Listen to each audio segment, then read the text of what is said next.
افغانان یې لوټ کړه هجه څوک دی هجه افغان نه دی چیتا اوس لکه دا ولې د افغانان لوټ کړه د افغانان یې ولې لوټ کړه کونډې دیمانانه دا مردګا خو پې اوس مکې والي کوټ کې پې امرود والي د امرودو باغونه پې والي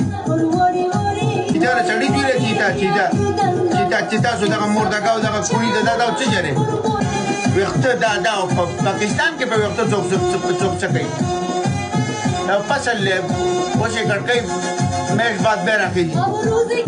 چې دا په مرغۍ نه ونډه افغانان یې لوټ